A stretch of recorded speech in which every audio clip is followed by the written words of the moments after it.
ఉన్న బంగారాన్ని విడిపించి ఆ రోజు ఆన్లైన్ రేటుకే మేము కొంటాం. Sharma gold company.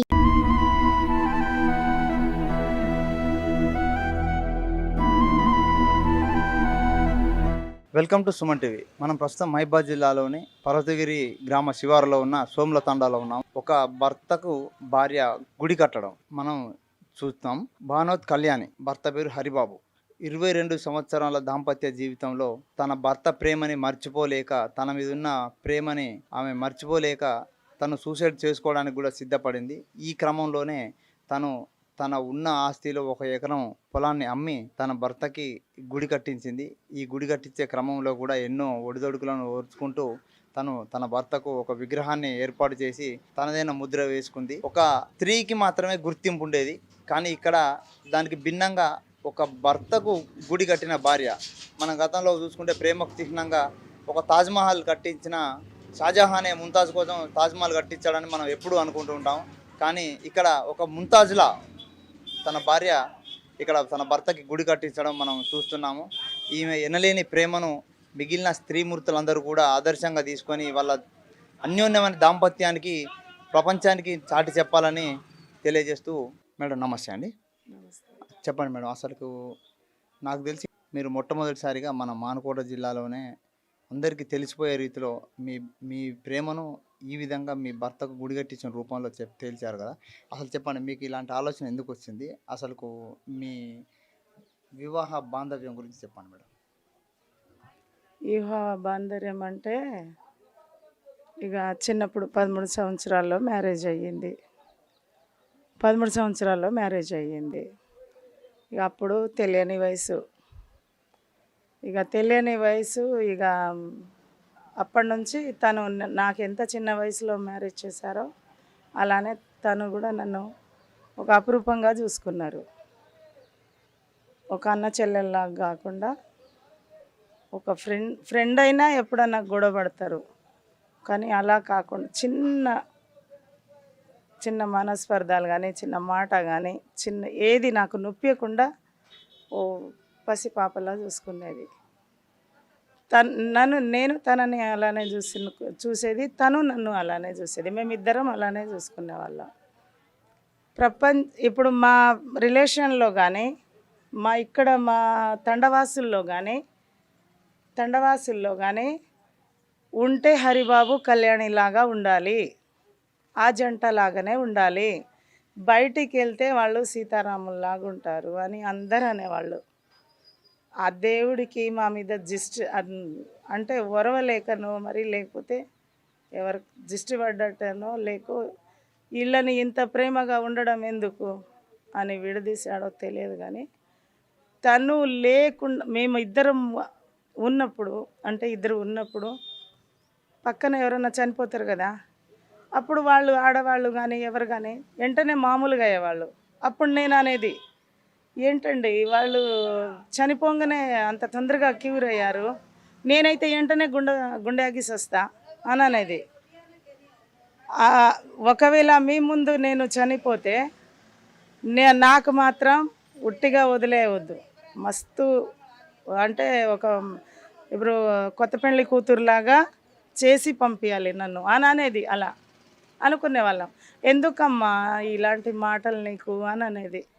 వద్దు, నువ్వు నన్ను విడిచి వెళ్ళవు, నిన్ను విడిచి నేను వెళ్ళను అని అనేది. కానీ అలా మాట్లాడుకునే వాళ్ళం.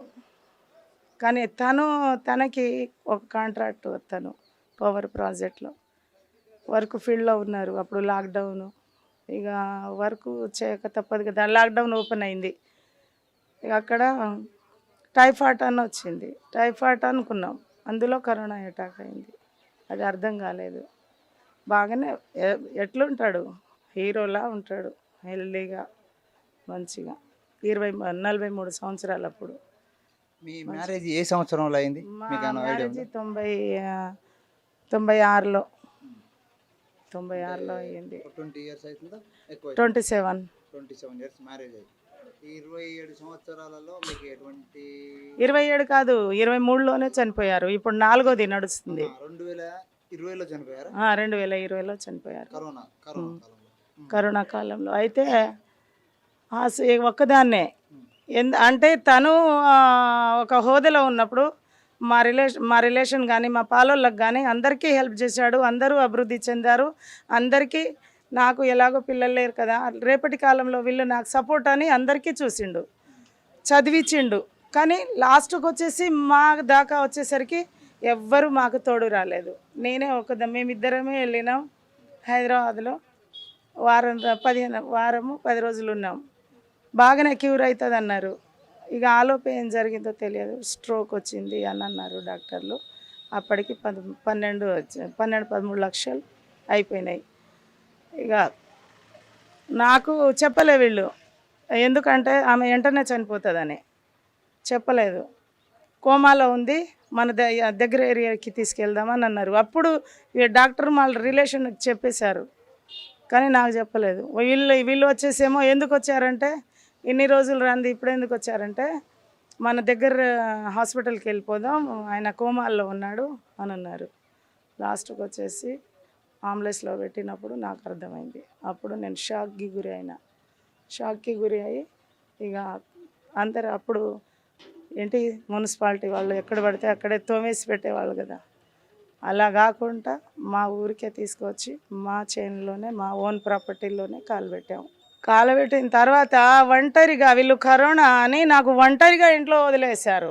ఒక్కదానికే వదిలేశారు. నా కారులో నన్ను తీసుకురాకుండా అంబులెన్స్లోనే తీసుకొచ్చారు. అప్పుడు అక్కడ దహన సంస్కారం కూడా నేనే చేసుకున్నా చేతు. అప్పుడు ఎలా అంత పిచ్చి ప్రేమ, నువ్వు చనిపోతే నేను బ్రతకనన్నా దాన్ని ఎలా దానం చేశాను, ఎలా చేశానో నాకే తెలియదు. తీసుకొచ్చి ఒక్కదానికి 3 రోజులు ఇంట్లో వేశారు. ఎవ్వరు రాలే దగ్గర. అయినా తట్టుకున్నానంటే ఎలా తట్టుకున్నానో తెలియదు. ఏడ్చుకుంటా తుడుచుకుంటా అలానే ఇక నా హరి అనుకుంటా 1 year కోమాలంలో ఉన్నట్టే ఉన్నా. ఏడవని సెకండ్ ఉండదు, నిద్ర ఉండదు, తిండి ఉండదు. వీళ్ళు మా వాళ్ళు భయపడి ఇక హాస్పిటల్ తీసుకెళ్తే షాక్కి అంటే 50% మెంటల్కి దగ్గరకు వచ్చింది. ఇంకా ఏడుస్తే మెంటల్కి వస్తుంది, స్ట్రోక్ వస్తుంది అంటే స్లీపింగ్ ట్యాబ్లెట్ 5 నెలలు ఇచ్చారు నాకు వీళ్ళు. ఈ మా ఊరోళ్ళందరూ కళ్యాణి బతకదు, హరిబాబు అలా చూసిండు, వాళ్ళు ఉన్నారు బ్రతకదని. నాకంటే ఎక్కువ షాక్లో వాళ్ళు ఉన్నారు. తర్వాత ఇక నా హరికి అందరు ఇక మా వాళ్ళు, నీ హరిని ఇక్కడ కూర్చోబెడదాం, నీ హరిని ఈ కుర్చీలో కూర్చోబెడదాం, నీ హరిని అక్కడ పెడదాం, నీ హరిని ఇక్కడ తీసుకొద్దాం అని అందరూ వచ్చి సపోర్ట్ చేసేవాళ్ళు. మీరు పెడతామంటారు కదా, ఖచ్చితంగా పెట్టండి, నాకు కావాలి అని అదే పోరాటంతో వాళ్ళు అప్పుడు ఓదార్పు కోసం చెప్పారు. నేను రియల్గానే నా భర్త నాకు కావాలి, నాకు పిల్లలు లేరు. అంటే మీ భర్త విగ్రహం పెట్టాలనే ఆలోచన మీకు స్వతహాగా వచ్చిందా, లేకపోతే మీ గ్రామస్తుల చెప్పాను కదా నా హరి మీరు నేను చనిపోతా, నాకు వదిలేయండి, నా హరి దగ్గర వెళ్ళిపోతా అంటే దహనం చేసినప్పుడు నాకు అర్థం కాలేదు ఎలా చేశాను ఏంటి, అవన్నీ షాక్లో ఉన్నా. తర్వాత నాకు నా హరి కనబడాలి, నా హరి ఏడి, నేను తన దగ్గర వెళ్ళిపోతా, తనకు కలవాలి. ఆయన మీద పిచ్చి ప్రేమను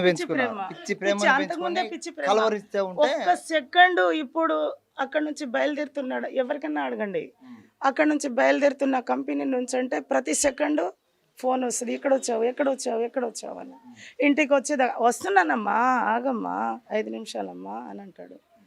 అమ్మ మేడం కళ్యాణి పిచ్చి మందా అంటాడు. ఎక్కువగా కోపం వస్తే ఎందుకు రా పిచ్చి మందా అంటాడు, రాతోటే మాట్లాడతాడు. కావాలంటే ఎంక్వైరీ చేసుకోండి.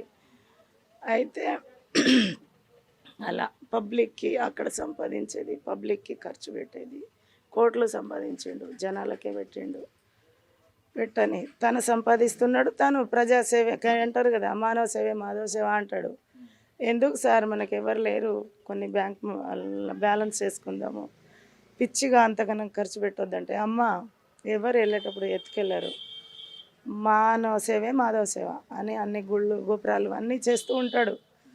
ఇక నేను ఎంపీడీసీగా చేశా, తను సర్పంచ్గా నిలబడ్డాడు, నన్ను జడ్పీటీసీగా రెబల్గా చేశాడు.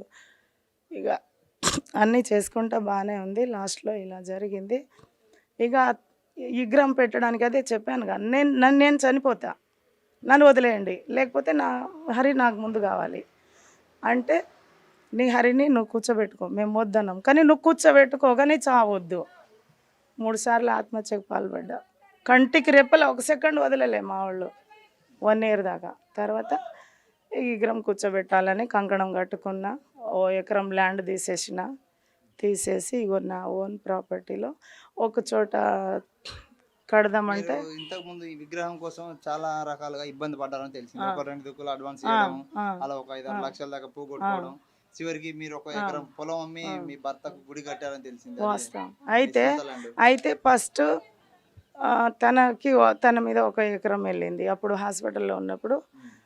ఇక తర్వాత మళ్ళీ కొన్ని అమౌంట్లు వచ్చినాయి. కొన్ని అమౌంట్లు అంటే ఉంటాయి ఖర్చు కట్టేటి, ఇన్సూరెన్స్ కాదు, మాయే. అంటే తనకి రైతు బంధు అక్కడ కంపెనీ నుంచి ఒక 4-5 లక్షలు, ఇటు ఒక 10 లక్షల దాకా వచ్చినాయి. బ్యాలెన్స్ కంపెనీ స్టార్ట్ చేసినప్పుడు ఆయన అక్కడ కట్టేటి ఉండే. అయితే అవి ఎక్కడెక్కడ నేను కట్టేశాను. ఎందుకంటే నా భర్త ఒక్క రవ్వ కూడా ఇంత బాగా బతికిండు కాబట్టి ఎవరికి ఒక్కొక్కరు కాగితం లేకుండా డబ్బులు అడిగారు, అయినా కూడా నేను ఇచ్చేసా. ఎందుకంటే తను విశ్వాసంగా, ఇప్పుడు కాగితం లేకుండానే లక్షలు తీసుకొస్తాడు, అడగండి, లక్షలు ఇస్తారు తనకి. అలానే వాళ్ళు చెప్పినట్టు నిజమే ఆయనకి ఇస్తారు అని ఇచ్చేసాను నేను. రిటర్న్ అందరికీ ఇచ్చేసా. 1 రూపాయి కూడా ఎవరిది అప్పు లేకుండా కట్టేసా. కాగితాలు గిదాలు ఏం చూపించకుండా మేము అమౌంట్ ఇచ్చామని తెలిసిన రోజు మీరు అన్ని కట్టేశారు విశ్వాసంతో. ఎందుకంటే తనకి ఇస్తారు నమ్మకంతో మీరు ప్రతి రూపాయి తిరిగి ఇచ్చేసారు. తిరిగి ఇచ్చేసిన తర్వాత ఇక మళ్ళీ నేను ఇక ఒక చోట కొన్ని అమౌంట్ ఉంటే దీనికి పెట్టాను. దీనికి పెట్టిన తర్వాత మళ్ళీ విగ్రహం అడ్వాన్స్కి వెళ్ళాను. విగ్రహం అడ్వాన్స్ ఇవ్వడానికి వెళ్తే ఇచ్చాను, 1,00,000 రూపాయలు ఇచ్చాను. మళ్ళీ 1,00,000 పంపించాను. అది పేస్ కరెక్ట్ రాలేదు. మళ్ళీ పల్సగా చేశారు, వదిలేసా. వద్దు, నా భర్త నాకు యాస్డీస్గా రావాలని వదిలేస్తే ఎందుకు వదిలేయి అంతా, ఇగో ఇక్కడ నుంచి సిమెంట్ది పెట్టుకో, వద్దు ఇదంతా ఆర్భాటం, ఇంత డబ్బు ఎందుకు ఖర్చు పెడుతున్నావు అని అన్నారు. అయినా నాకు తినడానికి లేకున్నా పర్వాలే, తనని కూర్చోబెట్టేసి నేను చనిపోతా, కానీ నేను కూర్చోబెట్టాలి అంతే. ఎందుకంటే నాకు పిల్లలు లేరు. నా భర్త మంచి పని చేసడం వల్ల కొన్ని రోజులే నడుస్తుంది, కానీ తను ఉంటే తను చేసిన పనులు కూడా గుర్తొస్తుంది ఊరు వాళ్ళకి కానీ, పక్క ఊరు వాళ్ళకి కానీ, అందరికీ పక్క ఊరు వాళ్ళకి కానీ, మహబాద్లో కానీ ప్రతి చోట హరిబాబు అంటే తెలుసు అందరికీ. అందులో నా భర్త నేనున్నప్పుడు తనని చూడాలి, నేను విగ్రహ రూపంలో చూడాలి అని కంకణం కట్టుకున్న. ఎకరం ల్యాండ్ తీసిన. ఇప్పుడు దీన్ని మళ్ళీ అది రాంగ్ అయితే వదిలేసా. మళ్ళీ దీన్ని 5.5 లక్ష పాలరాతి కావాలి నాకని పాలరాతితో అడ్వాన్స్. మొత్తం పాలరాతి విగ్రహం కదా? ఎక్కడ చేపించారు మీరు? రాజస్థాన్, జైపూర్లో ఆర్డర్ ఇచ్చారు. ఎలా తీసుకొచ్చారు దీన్ని? వాళ్ళే ట్రావెలింగ్ మొత్తం. అంటే మనము అమౌంట్ ఇచ్చేయాలి, ట్రావెలింగ్ ఖర్చు వాళ్ళది.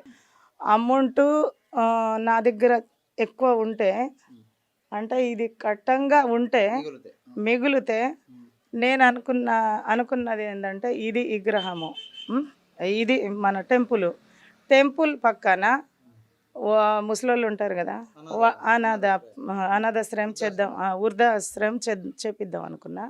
ఇంకోటి వీళ్ళు ఉన్నారు కదా అయ్యప్ప వాళ్ళకి ఒక షెడ్ వేపిద్దామని అనుకున్నా. ఒకవేళ ముందు భవిష్యత్తులో నా దగ్గర మళ్ళీ అనుకూలంగా దేవుడి దయవల్ల మంచిగా సహకరించి అమౌంట్ ఉంటే వాళ్ళకి స్వాములకైనా షెడ్లు వేస్తా. లేకపోతే ఎక్కడన్నా ఇప్పుడు ముసలోళ్ళకి ఇక్కడ చేయకున్నా ప్రతి సంవత్సరం ముసలోళ్ళకి కానీ, చిన్నపిల్లలకు కానీ, అనాథ పిల్లలకు కానీ ప్రతి సంవత్సరం ఎంతో అంతా నేను విరాళంగా ఇస్తూ ఉంటా. సుమన్ టీవీలో మీ పర్సనల్ అండ్ బిజినెస్ ప్రమోషన్స్ కోసం కింది నెంబర్కి కాంటాక్ట్ చేయండి.